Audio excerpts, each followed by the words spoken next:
For 6 days, we've traced the evolution of the con, from one man's lie to a billion-dollar machine. But there's a final form. When the scam becomes so massive, it's called policy. When the fraud is so widespread, it's called the market. When everyone knows what's happening, and the system keeps running anyway, because stopping it would cost more than letting it continue. These aren't crimes, they're features, and they don't end with arrests. They end with bailouts. The scam started with a simple American truth. Everyone deserves a home.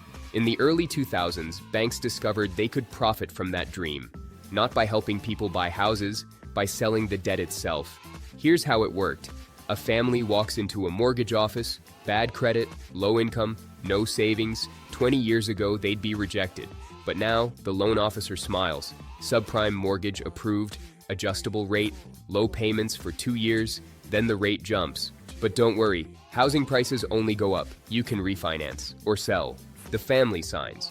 They're homeowners. The bank doesn't keep the loan. They bundle it with thousands of others, package it as a mortgage-backed security, sell it to investment firms, who slice it into tranches, rate them AAA, sell them to pension funds, retirement accounts, foreign governments.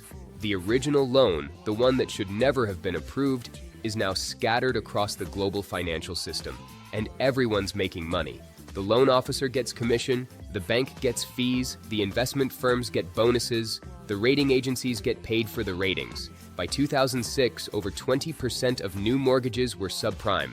Loans designed to fail, packaged as safe investments, sold to people who trusted the labels. The families thought they were buying homes, the investors thought they were buying security. Both were buying time bombs, and everyone selling them knew.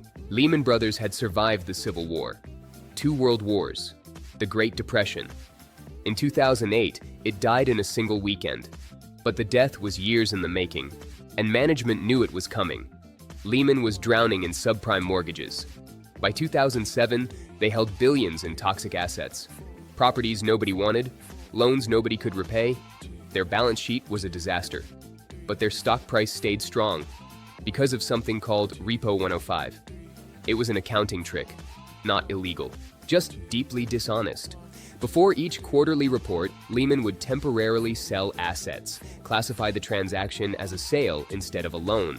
This removed $50 billion from their balance sheet, making them look solvent, healthy, safe. Then, right after the report, they'd buy the assets back. The executives knew this was fraud, the accountants knew, the lawyers knew, but nobody stopped it, because Lehman was too big to fail, until it wasn't. September 15, 2008. Lehman Brothers filed for bankruptcy, the largest in American history.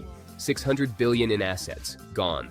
The stock market crashed, credit markets froze, retirement accounts evaporated. But here's the real scam. The executives saw it coming. CEO Richard Fuld cashed out $500 million in compensation in the years before collapse. Other executives, millions more.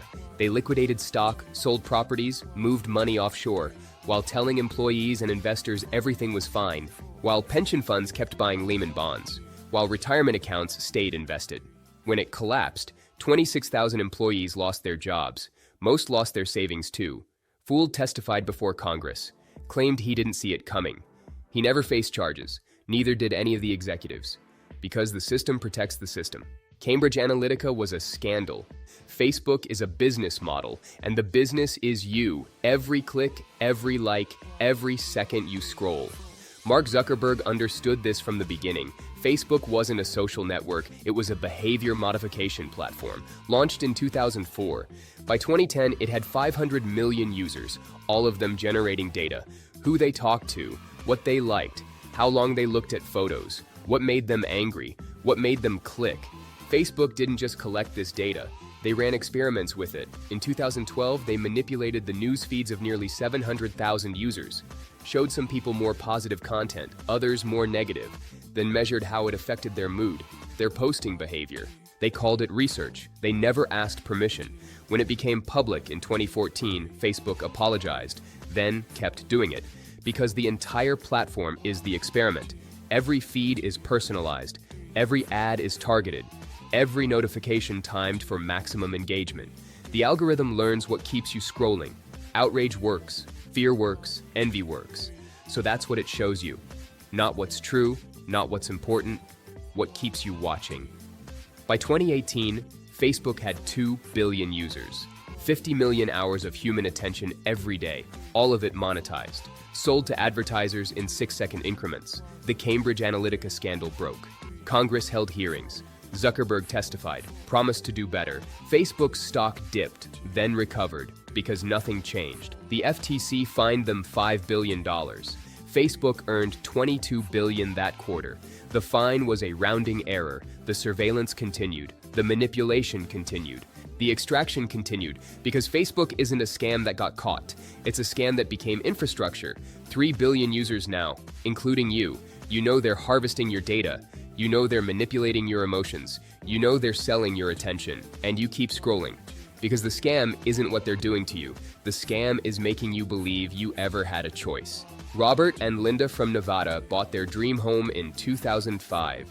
Subprime mortgage, adjustable rate. In 2008, the payment tripled. They couldn't refinance. The house was worth half what they paid. They lost it. 14 years later, they still rent. Margaret worked for Lehman Brothers, secretary in the Boston office, 23 years. Her entire retirement was in company stock. September 2008, it became worthless. She's 74 now, still working.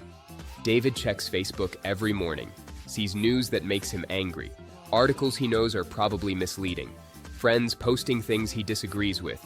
He knows the algorithm is feeding him rage, knows he should stop, but he doesn't, because everyone he knows is on there, and leaving feels like disappearing.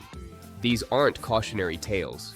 These are just people, living in a system designed to extract value from their trust, their labor, their attention, their hope.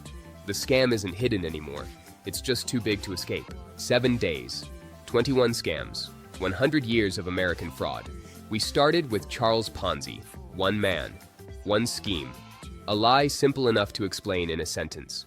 We end with systems so complex that nobody fully understands them, so entrenched that stopping them seems impossible. The scam evolved, but the core never changed. Someone promises you something you desperately want: wealth, security, belonging, certainty, and you believe them, not because you're stupid, but because the alternative is unbearable. That the system isn't rigged, it's broken. That the American dream isn't delayed, it's denied. That success isn't about merit, it's about timing and luck and who you know. So you believe the scam, because the scam says you matter, says you're special, says you saw what others missed, and when it collapses. When the money's gone, when the truth comes out, the scammers walk away, and you're left holding the belief that maybe next time, maybe the next one, maybe if you just believe a little harder. The system counts on that. Always has, always will.